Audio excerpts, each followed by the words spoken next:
वनवास और अज्ञातवास दोनों समाप्त करने के बाद जब पांडुपुत्र हस्तिनापुर वापस लौटे, तब वे श्री कृष्ण द्वारा कौरवों से समझौता करने के अभिलाषी थे। उस घटनाक्रम को रचयिता ने अपने रचना में बहुत ही सुंदरता से समझाया है। तो चलो सुनते हैं कृष्ण की ललकार। पांडव हस्तिनापुर लौटे दुर्योधन से न्याय मांगने, राज्य पूर्वजों का न्याय संगत आधा आधा बांटने। कृष्ण विदूषक भाषा में पांडवों का विनीत संदेश सुना रहे थे। राज्यसभा में कौरव हस्तिनापुर पर अपना अधिकार बता रहे थे। कौरव अन्याय का ताज पहन राजगद्दी पर बैठे थे। राज्य आधा देने की बात पर कुपित होकर ऐठे थे। पांडव फिर भी शांत थे। दुर्योधन से चाहते केवल 5 ग्राम थे। भगवान खुद अनुनय विनय कर रहे थे। कृष्ण अवतारित भगवान श्री राम थे।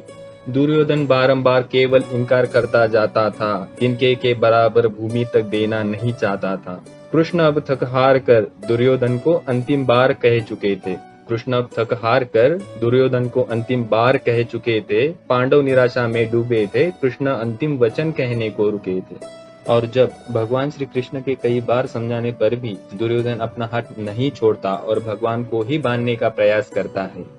क्रोधित होकर दुर्योधन कृष्ण को ही बांध रहा था। मूर्ख असंभव को संभव करने की ठान रहा था। कृष्ण भी कुपित होकर अब कौरवों को ललकार सुना रहे थे। तोड़ भ्राता से भ्राता के नाते को युद्ध में शत्रु को बुला रहे थे।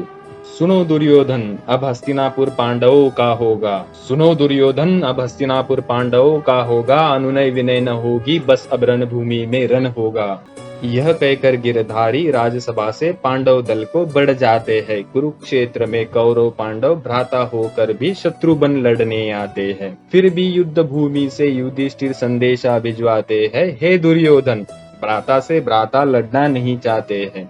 लेकिन कौरव सत्ता के अभिलाषी कुछ भी सुनना नहीं चाहते थे। महाभारत के समर से हस्तिनापुर पर अपना अधिकार जताते थे। महाभारत के समर से हस्तिनापुर पर अपना अधिकार जताते थे।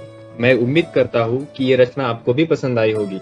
मेरी कोशिश है कि आपके साथ हमारे महान ग्रंथ प्राचीन भारत की उल्लेखनीय जानकारी और वास्तविक तथ्य शेयर करूं। आपसे रिक्वेस्ट करता हूँ कि कमेंट सेक्शन में अपनी राय अवश्य दें और हाँ, सब्सक्राइब करें, जुड़े रहे एंटिक ज्ञानी के साथ। जय हिंद, जय भारत।